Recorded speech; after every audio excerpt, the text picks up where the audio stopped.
高中彭这个丧礼现场维安是真严格，咱台湾是派前副总统陈建仁做特使去参加。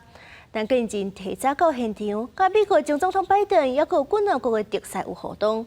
陈建仁是认为讲这抓相当圆满，嘛希望讲这新高中选出来了后，咱的总统赖清德会当亲身代表国家参加新高中的就职典礼。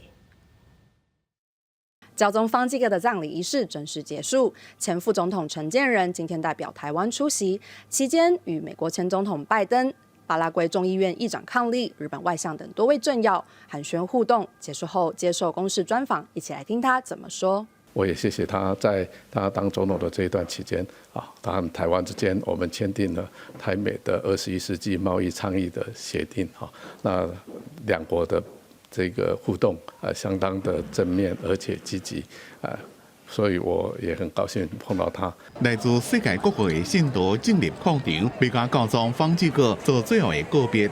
咱特使陈建仁甲夫人，由咱驻教廷大使李世民甲外交部政事吴志忠陪同，提早到圣伯多禄大教堂，也甲拜登、日本也有几位友邦的特使问候。伊的座位是一个摩里西斯加泰国中。陈建仁讲，这边行程正圆满顺利，希望台湾甲梵蒂冈的关系更加紧密。我还是很盼望，等到我们新的教宗选出来以后呢，我们的赖总统可以代表国家来参加新任教宗的就职典礼。这我也在弥撒当中有特别祈祷。真侪人用直播参加教宗方济各的弥撒。来自台湾的心堂，这马伫罗马学语言，伊讲以后要读神学，因为方济各愿意改变，也带动改变。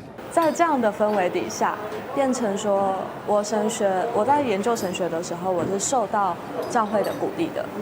所以这个东西，我觉得如果是在过去12年前的话，比较困难。仪式庄严正行，天气也正好，大殿头前各国特使做伙，现场也有真侪观礼民众。